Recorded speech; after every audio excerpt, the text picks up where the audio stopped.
सध्या राज्यात वैष्णवी हगवणे आत्महत्या प्रकरण मोठं गाजतंय। काल पुण्याच्या शिवाजीनगर न्यायालयात या प्रकरणाची सुनावणी होती। सुनावणीत वैष्णवीचा पती शशांक, सासू लता आणि नणंद कश्मीरा हगवणे यांना 1 दिवसाची तर सासरा राजेंद्र आणि दीर सुशील हगवणेला 31 मे पर्यंत कोठडी सुनावण्यात आली आहे। या दरम्यान हगवण्यांचे वकील विपुल दुशिंग यांनी माध्यमांना प्रतिक्रिया देत म्हटलंय की वैष्णवीच्या मोबाईलमध्ये आम्हाला आक्षेपार्ह गोष्टी सापडल्यात। ती ज्या व्यक्तीसोबत चॅटिंग करायची त्याचा 18 मे रोजी साखरपुडा झाला आणि वैष्णवीने 16 मेला आत्महत्या केली, असं म्हणत वैष्णवी हगवणे आत्महत्या प्रकरणाची पूर्ण दिशाच बदलली। काही माध्यमांनी तर ॲडव्होकेट दुशिंगांवर वैष्णवीचं चारित्र्य हनन केल्याचा आरोप केलाय। या सगळ्या घडामोडींनंतर दुशिंग हे चांगलेच चर्चेत आले। पण या वैष्णवीच्या केसची दिशा बदलवणारे ॲडव्होकेट विपुल दुशिंग हे आहेत तरी कोण? त्यांची वकिली कारकीर्द वादग्रस्त का म्हटली जाते? त्यांच्यावर काय आरोप झालेत हे सगळं आपण सविस्तररित्या पाहणार आहोत। नमस्कार, मी अंजली कुलकर्णी आणि तुम्ही पाहताय महाराष्ट्र भूमी। सर्वात अगोदर तर ॲडव्होकेट विपुल दुशिंगांची पार्श्वभूमी पाहूयात। 2 मार्च 1985 साली पुण्यात जन्मलेल्या विपुल दुशिंगांनी विमलाबाई गरवारे या हायस्कूलमधून आपलं शिक्षण पूर्ण केलं। त्यानंतर वकिलीचा अभ्यास करण्यासाठी त्यांनी इंडियन लॉ सोसायटीच्या लॉ कॉलेजमध्ये ऍडमिशन घेतलं। तिथून LLB आणि भारती विद्यापीठातून LLM पर्यंतचं शिक्षण पूर्ण केलं। 2007 साल येईपर्यंत विपुल दुशिंगांचं वकिलीचं शिक्षण पूर्ण झालं होतं। त्यानंतर त्यांनी पुण्याचे प्रसिद्ध वकील ND पाटील यांच्या मार्गदर्शनाखाली जिल्हा व सत्र न्यायालयात काम करण्यास सुरुवात केली।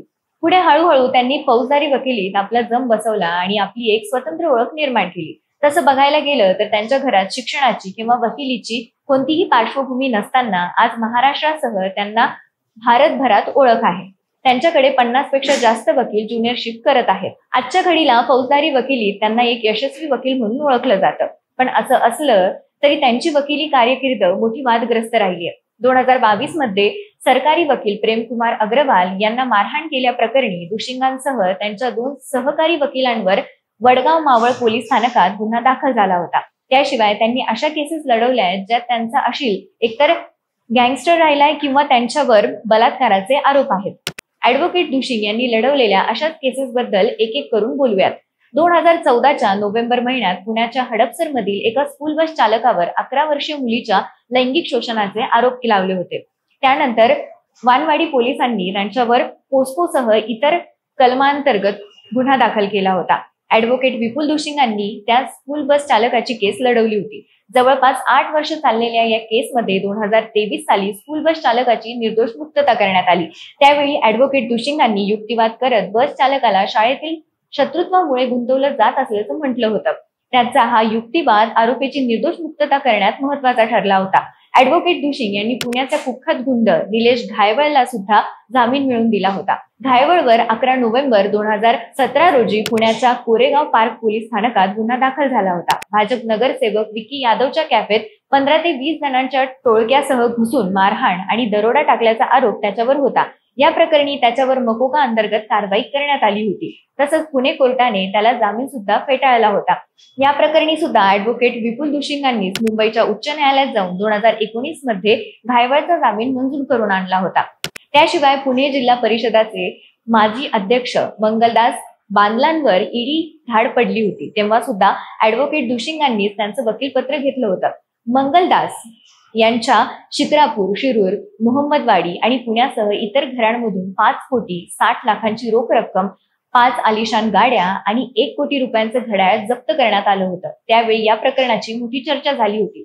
तर हिंदू राष्ट्र सेनेचा प्रमुख धनंजय देसाईच्या निर्दोष सुटकेतही ॲडव्होकेट दुशिंग यांनी महत्वाची भूमिका निभावली होती। देसाईंवर पुण्यातला एक अभियंता मोहसिन शेखच्या हत्येप्रकरणी गुन्हा दाखल झाला होता। 2014 मध्ये शिवाजी महाराज आणि शिवसेना प्रमुख बाळ ठाकरेंचा आक्षेपार्ह फोटो सोशल मीडियावर प्रसारित झाल्यानंतर शहरात जातीय तणाव निर्माण झाला। या दरम्यान मोहसिन शेख हा मस्जिदीतून नमाज पढून येत होता। त्याने हलक्या हिरव्या रंगाचा पठाणी शर्ट आणि डोक्यावर गोल टोपी घातली होती। त्यांनी त्यांच्यावर जमावाने हल्ला केल्याचा आरोप झाला।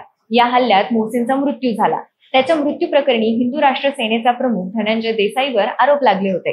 जवळपास 9 वर्षांनंतर त्यांची या प्रकरणी निर्दोष मुक्तता झाली होती। ॲडव्होकेट विपुल दुशिंग यांनी या व्यतिरिक्त पुण्याचा गुंड गजानन मारणे, गँगस्टर DK राव यांच्यासारख्या हाय प्रोफाईल गुन्हेगारांची सुद्धा केस लढवली आहे। 16 जानेवारी 2025 रोजी सैफ अली खानवर त्याच्या घरात हल्ला झाला होता। हा हल्ला करणाऱ्या मोहम्मद शरीफुल इस्लाम शहजादाचं वकीलपत्र घेणारे सुद्धा विपुल दुशिंगच होते.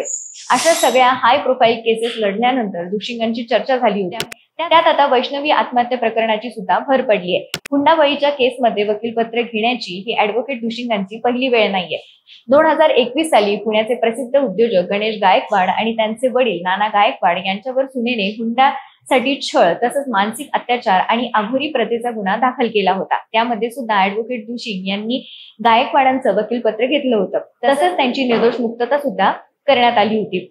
आता पुन्हा एकदा वैष्णवी हगवणे प्रकरणी ॲडव्होकेट दुशिंग यांची एंट्री झाल्यामुळे दुशिंगांचं सर्वत्र चर्चा सुरू आहे.